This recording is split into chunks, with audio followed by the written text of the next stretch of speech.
Hey guys, Jake here, and today, if you're reading the title of this, you already know what I'm talking about. The news is that EA is acquiring Codemasters. For a while, for about, I think around a month, we thought that Take-Two was acquiring Codemasters. The deal was pretty much set, but EA bid higher and the deal has now been confirmed. And because of this acquisition, the speculation has been going wild. There have been so many questions, mainly relating to if they're going to kill off a certain series, if Codemasters is going to do anything with Need for Speed, and are they going to implement some kind of microtransactions? Are they going to change, force them to change engines? Stuff like that. While I can't answer every question because we don't know what they're going to do, honestly, I think there are some things that I can try to clear up because I think there are a little bit of misconceptions and sometimes tunnel vision I've been seeing when I see speculation about this acquisition. The first thing I want to talk about is game engines.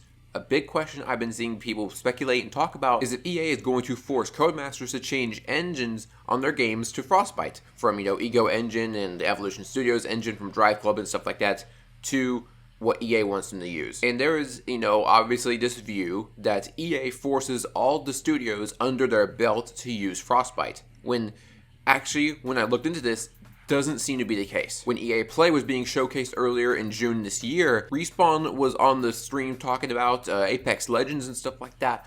And trust me, I was shocked to hear that it was running on the Source engine. I'm like, how the hell is an EA game running on the Source engine? How are they letting them do this? Because, I believed that all EA games were forced to use Frostbite.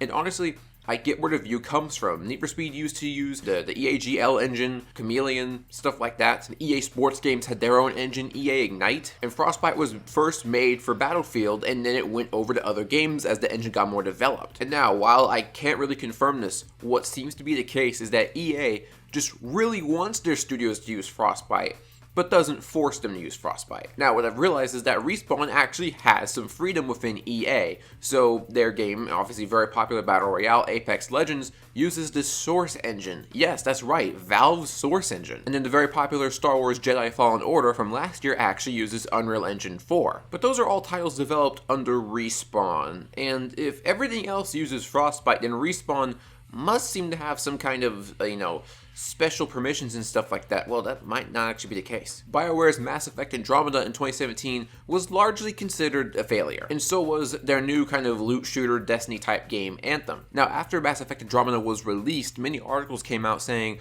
oh, Frostbite turned out to be a huge, major issue in development and stuff like that, and while it was, BioWare wasn't forced to use Frostbite for their next game. Aaron Flynn from BioWare states, it was our decision. We had been wrapping up Mass Effect 3, and we just shipped Dragon Age 2, and we knew that our Eclipse engine that we shipped Dragon Age 2 on wasn't going to cut it for future iterations of Dragon Age. It couldn't do open world, the renderer wasn't strong enough. Those were the two big ones. We thought about multiplayer as well as Eclipse was single player only. We talked internally about three options. We could have burned down Eclipse and started something new internally, we could have gone with Unreal Engine, or we could have picked Frostbite, which had shown some really promising results on the rendering side of things, and it was multiplayer enabled.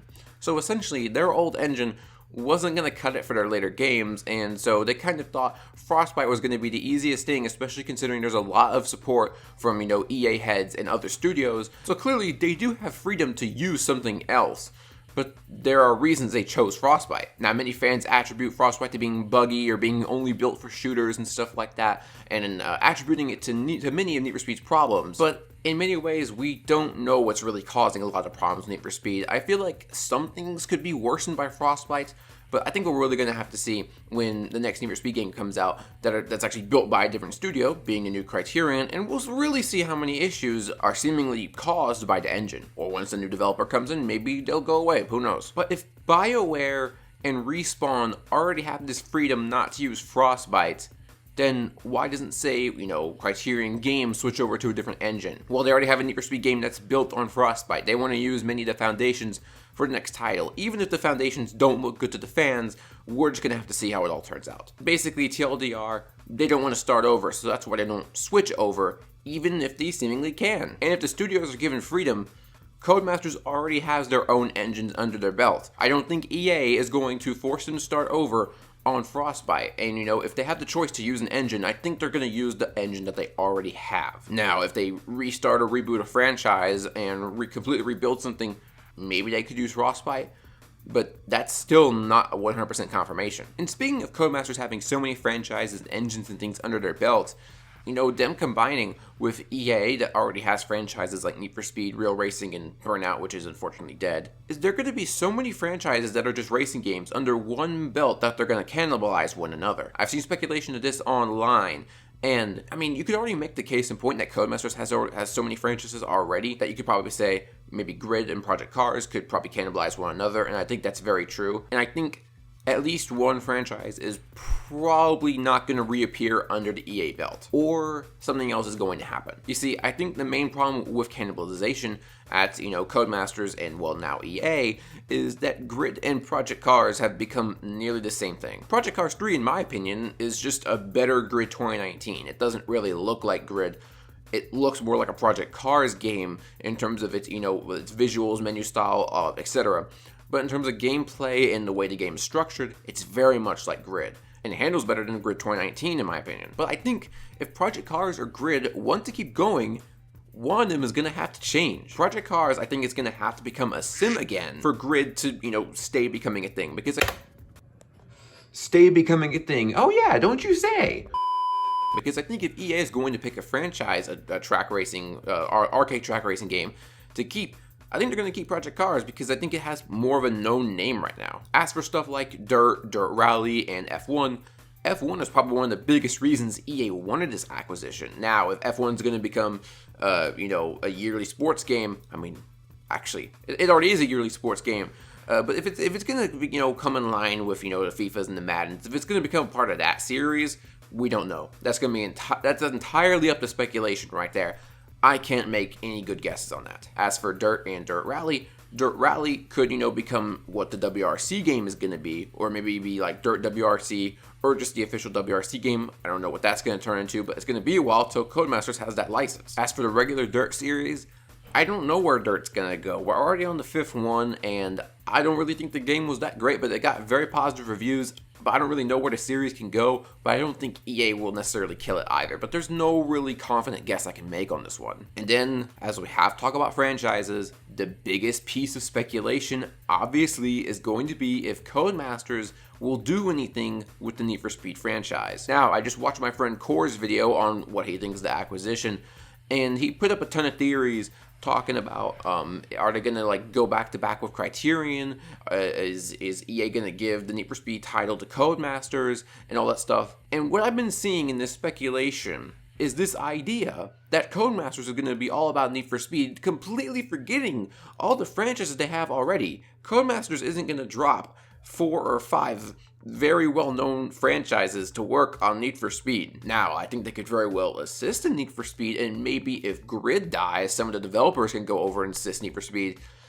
But Codemasters, I don't think they're going to be doing much on Need for Speed, at least, in the recent time when they start to merge with EA. Whenever there's news of a merge like this, and there's a franchise that people want to be better, they speculate out the wazoo. Midnight Club was speculated so much when the Take-Two acquisition happened, even though I think that would, never happen. Well, now it's never going to happen because now they're going to be under EA. And I think it is more likely that they could help Need for Speed more than they would have revived Midnight Club. When people see the speculation, people want Need for Speed to be better, right? Codemasters has a very good history of very good racing games. I think most of their titles have been high quality, especially games like Dirt 2, Grid, even Grid 2, stuff like that. Very, very good titles. And obviously, as Need for Speed has been a bit poor recently, everyone wants to think that, wow, Codemasters could help in terms of, the handling of the game, the polish of the game. Codemasters isn't there for a Need for Speed support studio. I've even seen some people suggest that EA is going to kill off every Codemasters franchise. I think the people saying things like that can't even comprehend why they would buy Codemasters in the first place. A big reason why they bought Codemasters, in fact, probably the majority reason, is for the F1 and WRC licenses. It could happen in the future, but all this speculation based around Need for Speed is completely unrealistic. I think the only really foreseeable thing is just assisting in Need for Speed later on, especially if Grid dies out. But I really wanted to address that, seeing all the speculation that just thinks Codemasters is going to be there for Need for Speed. I know people aren't really realistically thinking about that, but what people need to account is that they have so many franchises already. They already have the people working on those already. They're not just going to shift over like that. Speaking of shifting, what about shifting over to the business practices? that are not so favorable. EA is very well known for microtransactions and putting it in most of their games, especially in their sports games with stuff like FIFA Ultimate Team, and then the crates and speed cars and Need for Speed Payback. It's hard to tell where they're gonna go with Codemasters titles with microtransactions. I think if F1 starts to become an EA Sports game, under the EA Sports family, I think there's a good chance we'll see more of the EA's microtransactions come into the F1 games, but I don't know about Project Cars and all those other franchises. Need for Speed Heat didn't have microtransactions, but who knows if they're taking really on-off cycle microtransactions, since Need for Speed 2015 didn't, Need for Speed Payback did, and then Need for Speed Heat didn't again. So as they can be a little bit unpredictable, I can't really make any confident guesses as to what they're going to do with microtransactions with the Codemasters franchises. By the way, a little fun fact I wanted to share in a video sometime, but I didn't really know where to share it. Can you guys guess the first Need for Speed game to have microtransactions? I'll give you a few seconds. It was Carbon. Yes, you could actually buy cars from, the later end part of the game to use in the beginning of the game or, in the middle of the game. And there were actually exclusive cars that you could only buy with, money individually on the Xbox Live Store. Just a fun fact for y'all. But of course, that doesn't come close to the kind of crazy microtransaction systems that plague newer games, especially stuff like mobile games. It's very different having a game that is just, normally built in design, and then you can use microtransactions to buy some extra things or whatever, versus having a game designed around microtransactions, such as, the whole entire performance upgrade system in Need for Speed Payback. But I can't really make confident guesses as to what they're going to do on microtransactions.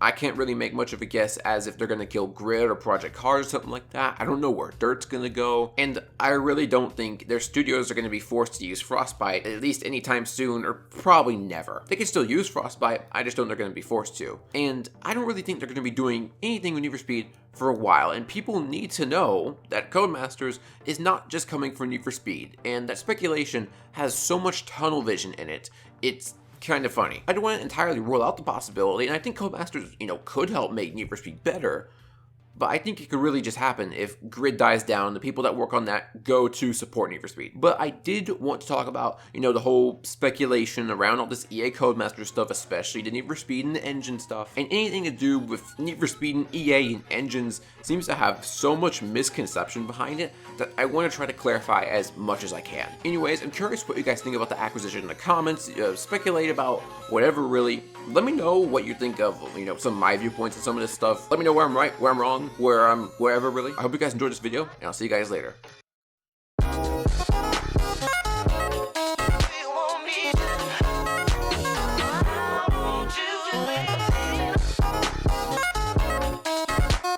You